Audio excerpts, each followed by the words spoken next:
my friends, I am the Dungeon Tutor. Welcome. Today is day 4 of August. That is day 4 of RPGaDay 2024. And today's question that we're going to answer for, again, the uplifting of the community and spread positive vibes is, what is an RPG with great art? Now, some people think of great art and they think to artists like Larry Elmore and all the fantastic art that he has done for a variety of products, possibly most known for some of those early back in D&D games like Sovereign Stone, his excellent work with Snarf Quest, things like that. Absolutely fantastic. Cannot take away any of the great stuff he's done. Or artists like Jeff Easley, also some of the most iconic D&D art he did, and is not only just an amazing artist, an amazing person too. I even like, certainly, I'm a huge fan of artists. I don't know if you can recognize that, but, I love guys like Chet Minton, who does a lot of line art for modules and things for different companies. I love Brent Chumley, who does things for not only collectible card games, but he's had his hand in a variety of role-playing games. Shout outs to my favorite artists, absolutely. But among them, you just sometimes have to look at a game's art and think, does it add to the game or does it distract from the game?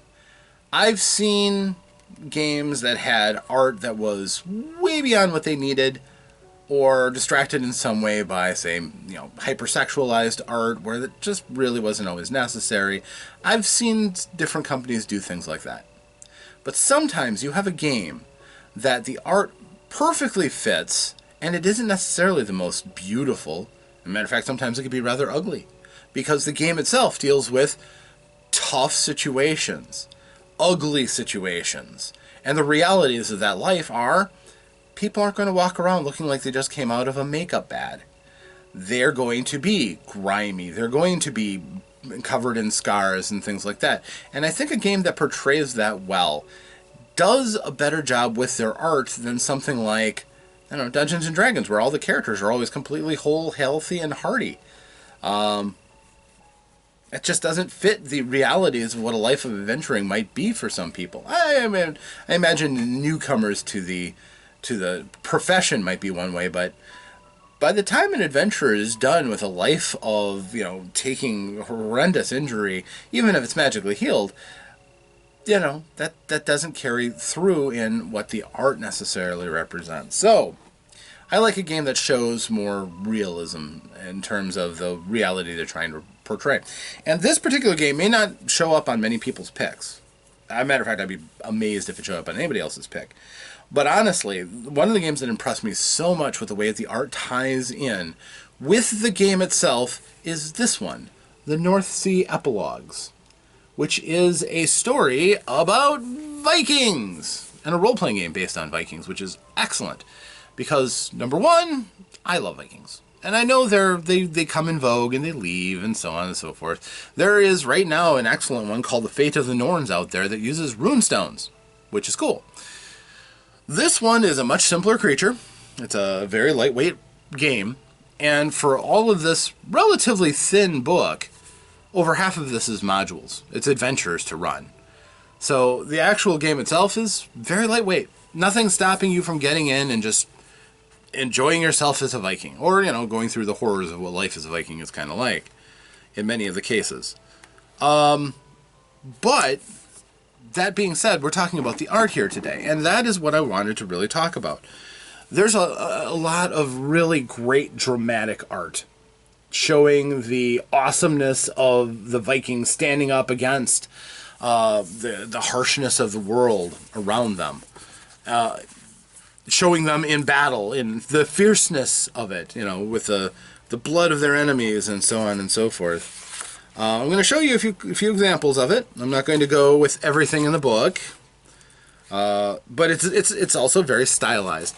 The art direction comes from one. I'm going to butcher his name, and I so hope if he ever sees this, he forgives me. Mihailo Dmitrievsky. I think I'm saying that right. Mihailo Dmitrievsky. And he is responsible, credited for the illustrations. So he has done all of this. And if you go through it, you could agree, because there is a certain style that fits everything. It's not photorealistic. In some cases, it is angular and odd and weird for characters that are angular and odd and weird. But if you're going to show off the fierceness of characters, let them be fierce and battle-scarred, covered in armor and weapons realistically. If you're going to show, you know, just how harsh living in conditions like this could be, there's kind of a quiet beauty in that, but also you can see how hard that life might be.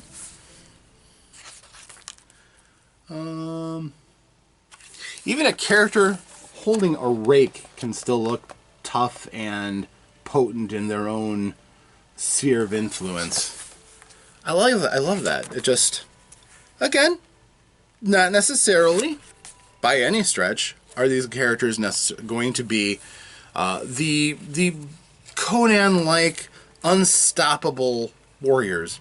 And some of them are going to be, you know, rather angular and weird. But I could believe that person could dwell in the same world as these folk.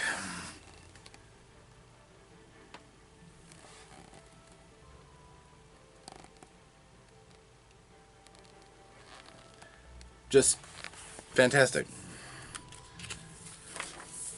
There's definitely going to be some action there.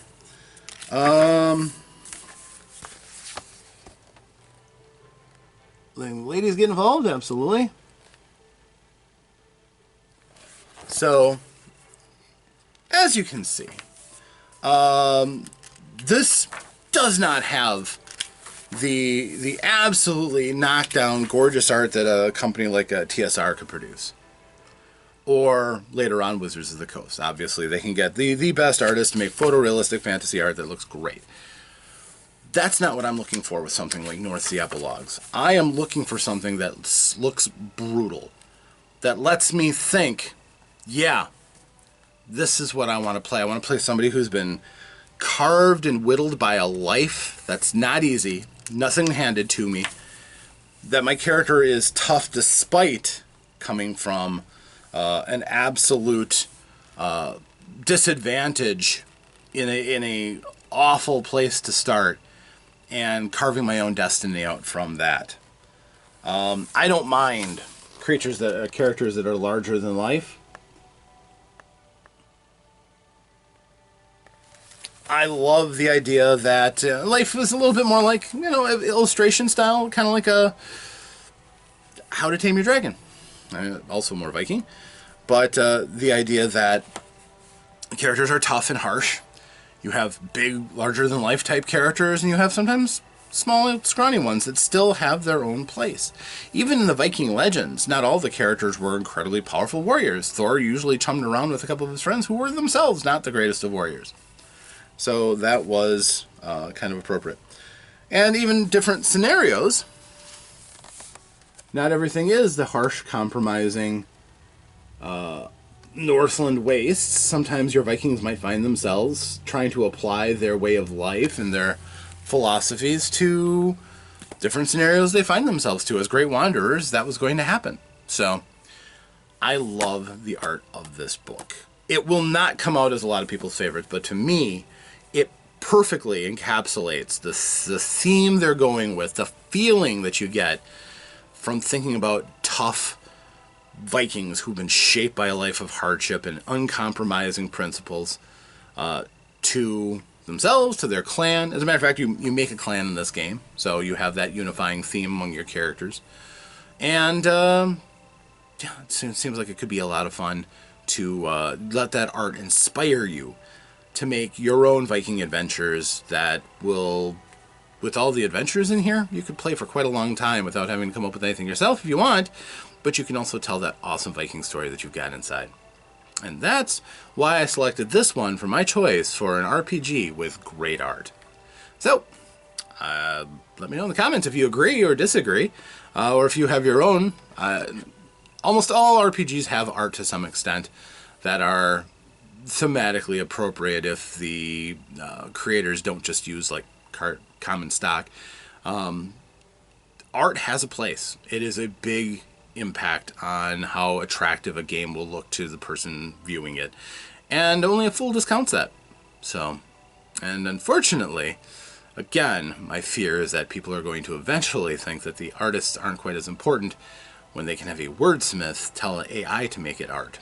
But my hope is that that is a long, long ways away. And that our artists continue to thrive and do great works for us and make great games. So, until that next time, my friends, I am the Dungeon Tutor, and I hope to see you in another video. And if I do, I hope that between then and now, that you, yes, you, get a chance to roll some dice, to play some games, to have some fun. But stay safe out there, my friends. Until that next time, farewell.